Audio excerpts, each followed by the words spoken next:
money that's on the table if they're ready. And we're ready, you know what I mean, willing and able to defend our 147-pound welterweight title against anybody at any given time. So so Bill, you trying to say you want that next? Your son versus Shakur Stevenson next? That's what you want? Absolutely. To Shakur, easy. Like when I saw you and I told you Brian Norman was gonna be easy, you said easy? I said easy, right? Was it easy? Didn't I say it was gonna be easy? Have you seen, did you see, was Dev walking him down? I didn't watch that. I seen clips, I ain't seen the whole thing. What about you, you seen it? Not the whole thing, you seen any part of it? So it's still up, it's still up. Who? It's still up. He's on the list. Yeah, I didn't know. What the Listen He's to on me. the list. What do you think? Hear what I'm saying. Listen to me. Live with Andre Ward. The boxing world is once again heating up, and at the center of the chaos is the ongoing drama surrounding Devin Haney, his camp led by Bill Haney, and rising contender Keyshawn Davis. Tensions have been building for weeks through interviews, call-outs, and social media exchanges, but things have now escalated into something far more personal and direct. Oh, I'm saying this. We just jumped from that fight to this fight, what we talking about, so go ahead. How? Yeah. You don't see it? No. For real? For real, you don't see I it? think that's a competitive fight for both of them. How? Just from what I see. Dev style, Dev's temperament, Shakur's style, Shakur's temperament. But help me understand. Listen, that's an easier fight than Lomachenko. I don't know about that. I don't know about that. Well, because you don't know where all the tools in the Home Depot warehouse is that we have. It's a whole lot of tools. Hey, you know a few of them. It's a whole lot of in there, dog. And because I don't want to give away too much. Bill Haney has responded with strong emotions, clearly frustrated with how the situation is unfolding and how multiple fighters are positioning themselves around his son's name. Recently, Bill Haney found himself in a very intense FaceTime discussion involving Keyshawn Davis as both sides attempted to explore whether a legitimate fight deal could realistically be structured. The conversation wasn't just casual talk. It focused heavily on business logistics, timing, and the idea of building a series of fights rather than a single matchup. Bill's Obviously, I've been covering a lot of stuff, but I've seen a lot of rumors. Can you clarify if you've been in negotiations? Have y'all been approached to sign with Zuffa? Have y'all been offered a deal with Zuffa, or is it Zuffa or Zuffa? Well, what I can say that it's a fight on the table for Devin and Shakur with that group right now. Okay. So are they, but they're not mentioning Keyshawn? No. That's a top, I would assume that's the top ranked one. Okay. So is this in the same? Well, the manager knows that we're talking. He knows that we're in negotiations for it to take place.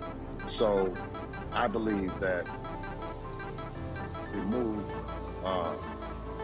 that they've made to have Keyshawn Davis with the WBO, right, as a distraction.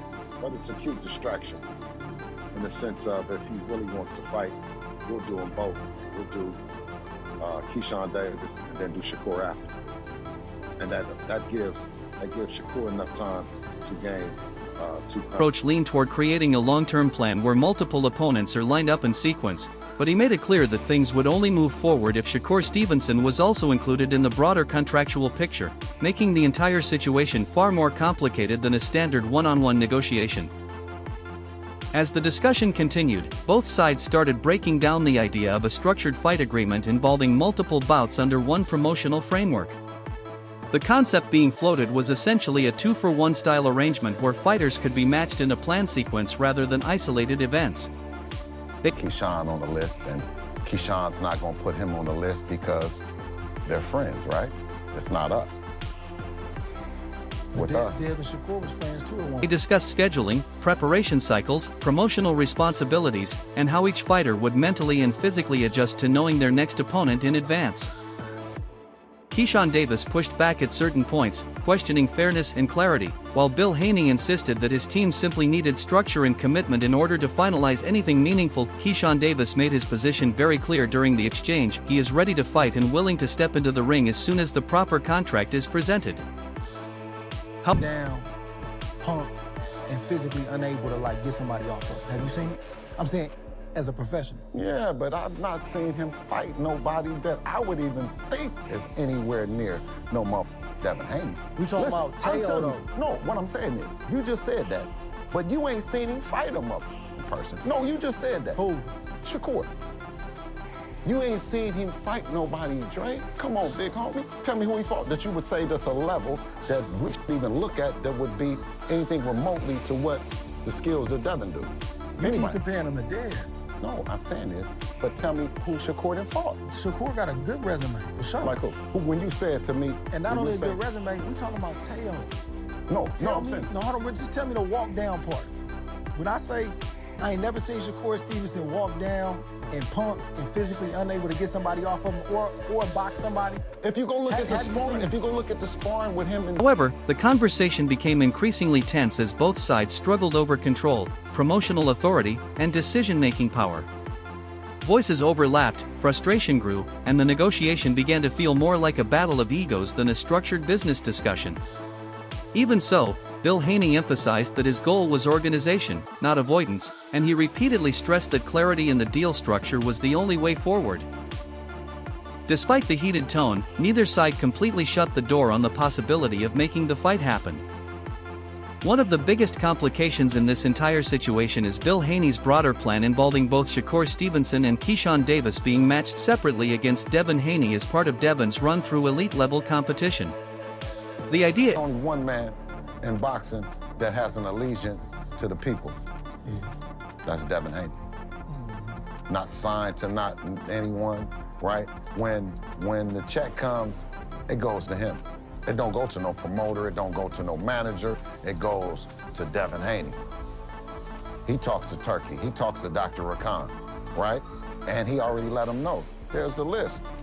While others, they hide behind the promoter. They say, well, the promoter is talking, or they say the manager is talking, or they say this, or they say that. You know how many names, does anybody know how many names it is? I think it's about 10 on there. You know, it's about 10. It's the first time in history a fighter that came out and put all the names on a list. I'm surprised that you don't know it. I know that, I think Tank is at the top of it. Maybe Shakur is next, Jerron Ennis. I think Conor Ben might be on there towards the bottom, you know what I mean? Because he was at 68 with Eubank. Ryan Garcia is number 10, you know what I mean? Because we need to, you know, he needs to get himself together a little bit, you know what I mean?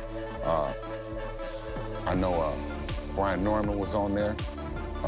Keyshawn Davis. Yeah, man, Keyshawn Davis is on there too. He can get it too. Like right now? Man, listen, I go in my email, he'd be playing. Is to build a high-profile path where Devin faces top contenders in sequence, strengthening his legacy through consistent elite opposition. However, the controversy comes from the fact that Shakur Stevenson and Keyshawn Davis are not just professional peers, they are close friends and training partners, almost like brothers. Versus Shakur Stevenson next? That's what you want? Absolutely. All right, would you take it at 144 though, Bill? Would y'all take that at 144? No, we won't take it at no 144. All right, what about 147 with a rehydration? Would you take that? No. Oh, there. So I don't see how y'all. I don't. This adds emotional weight and complexity to the idea of both potentially being positioned as opponents in Devin Haney's career trajectory. As expected, the situation quickly sparked wider debate in the boxing community, with various voices stepping in to analyze and defend different sides. 135 pounds. Oh. You know what I mean? The way that fight could be made, you got 147, you got 135. Now what we're willing to do, what is that, 11 pound difference? 12. Or 12? 12. That's 12? Mm-hmm. So what Shakur do is he'll take 8 of them pounds and go up to 44. We wouldn't even actually meet us halfway. Mm-hmm. Yeah. Take 8. Yeah, you know, I would never negotiate against, you know what I mean, myself, nor would I negotiate against Devin without him present. But one thing that I can say is that Devin is the baddest motor scooter at 147 motherfucking pounds. And he's the welterweight champion of A separate discussion involving Bill Haney and analyst Bernie Thexton turned into a full-scale breakdown of where Devin Haney stands among elite fighters. Bill strongly defended his son's championship pedigree, pointing to his accomplishments, discipline, and history of performing on the biggest stages as proof that Devin remains a benchmark in the division. In his view, Shakur Stevenson, does that kind of open the door for you to work with Shakur? Obviously? No, Shakur signed with Zuffa, so that'll be him moving forward. But I just don't know who they're going to put him in with. Because you see, Zuffa are paying, like, as a business, they're paying these guys 5 times more than anybody else would pay them. To fight who? Like, who are you going to put Shakur? You can put Shakur in with O'Shaki Foster and give him $15 million? I mean, good luck to Shakur. I love him. I said to him, great, mate. But yeah, it's a weird model, and it's a model that's not going to last. view, experience and consistency separate Devin from others competing at the top level. On the other side, Bernie Thexton pushed back by highlighting the technical brilliance of Shakur Stevenson, emphasizing his defensive mastery, ring IQ, and ability to neutralize opponents through precision and control. According to this perspective, Shakur possesses a skill set that can create serious problems for anyone in the division, regardless of reputation or past achievements. Was Zuffa Boxing, Richardson Hitchens, Edgar Berlanga. Today we saw Chris Billum-Smith. What do you think about what they're doing? I think it's good. It's a brave move to make. I think Zuffa is a good place to be. You know, they're giving out great money for fighters, so I think that's the thing that makes the most sense. Have you talked to them? The contrast between both arguments turned the discussion into more than just opinion. It became a deeper debate about style versus experience. What started as a simple comparison of fighters quickly evolved into a detailed breakdown of resumes, accomplishments, and hypothetical head-to-head scenarios. Bill Haney continued to emphasize Devin's proven track record against elite opposition and his ability to adapt under pressure in championship environments. Your brother, we want you both. Now listen, you guys got to get together. You got to sign the agreement together that we're going back to back with you gentlemen. Sir, okay, and that's only right.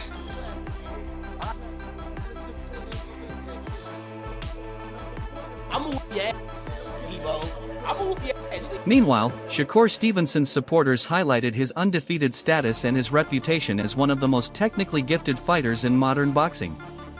Neither side showed any willingness to concede ground, which only intensified the rivalry narrative surrounding a potential future clash. Bill Haney doubled down on his confidence in a potential Devin Haney versus Shakur Stevenson matchup.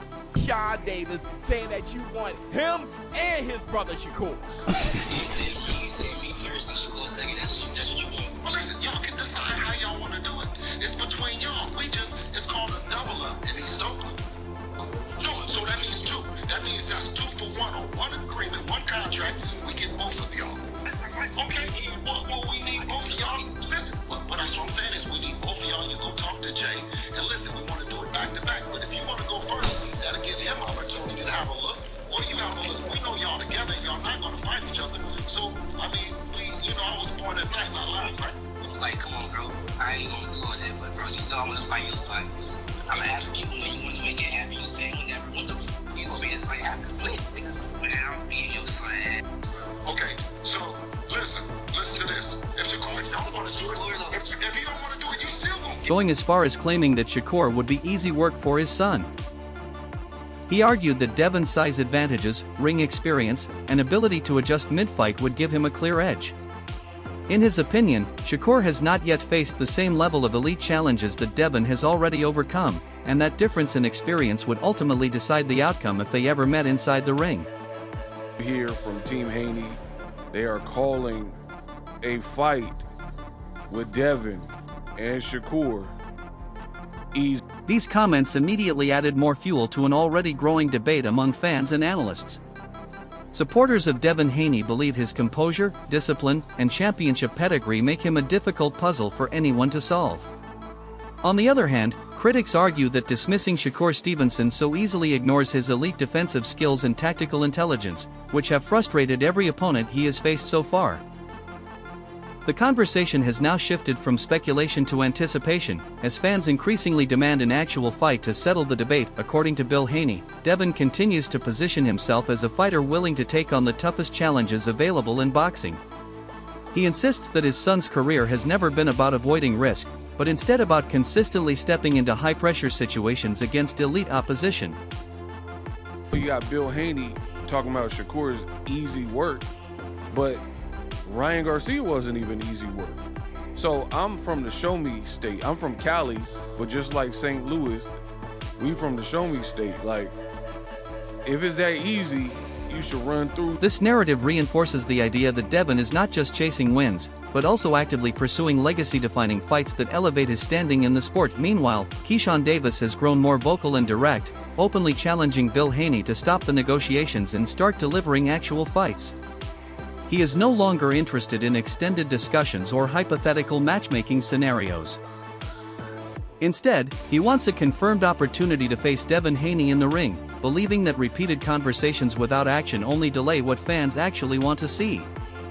Who I see beating Shakur Stevenson. Right? I really don't know who I see beating this. The thing with that is it's an amazing fight because both guys are very quick, very intuitive, and very fast and sharp. I do lean with, I'm not even gonna pick a winner now, because this is my first time playing it in my head, and I just see it, it's just so back and forth. And it's that fast chess that we always talk about, and it's that fast chess. I'm not rushing that fight, and I don't think we get it at 140. I think if we get it at 135. Yeah, I don't think Shakur. Maybe Shakur's got, I don't know, maybe a couple fights, if not less than that, at 130. And then I think a blessing for us would be Shakur going after fighters, not going after belts, not going after a championship title, but going after belts, going after fighters. If he decides to go after fighters because it's getting him everything that he really did turn pro to get, I think he'll do that, and we'll be able to see. His frustration reflects a broader sentiment in boxing where fighters are increasingly demanding clarity and finality. Keyshawn Davis has also escalated his own confidence, publicly stating that he fully believes he can defeat Devin Haney if the fight ever materializes. His tone has become more assertive, signaling that he views this potential matchup as both a challenge and an opportunity to elevate his career. Rather than being intimidated by Devin's achievements or reputation, Keyshawn appears motivated by them, pushing the narrative that he is ready to test himself against the very best in the division. At the same time, Shakur Stevenson addressed criticism surrounding earlier comments about a potential fight with Devin Haney involving a rehydration clause. This sparked significant backlash across the boxing community, with many questioning whether such restrictions compromise fairness in elite-level competition. The debate quickly spread beyond just the fighters involved, turning into a wider discussion about how modern boxing negotiates weight, safety, and competitive balance. Shakur clarified that his intention was not to avoid competition, but rather to approach the strategic side of fight negotiations, especially when it comes to weight management and physical safety. However, public reaction remained divided. Some fans supported his reasoning, arguing that elite boxing requires careful planning around weight divisions, while others believed that major fights between top-tier athletes should always take place on completely even terms. Despite the criticism, Shakur remains focused on securing the biggest possible matchups, including the long-discussed potential clash with Devin Haney, which continues to generate massive interest. Adding another layer to the conversation, Regis Prograis provided his own analysis of a potential Devin Haney versus Keyshawn Davis matchup. He acknowledged Devin Haney's elite technical ability, sharp defense, and championship-level experience that make him extremely difficult to beat over 12 rounds. However, he also pointed out that Keyshawn Davis brings a dangerous mix of timing, aggression, and rising confidence that could make the fight highly competitive. In his view, if Keyshawn is able to close distance effectively and impose physical pressure, he could seriously test Devin in ways many fighters have failed to do.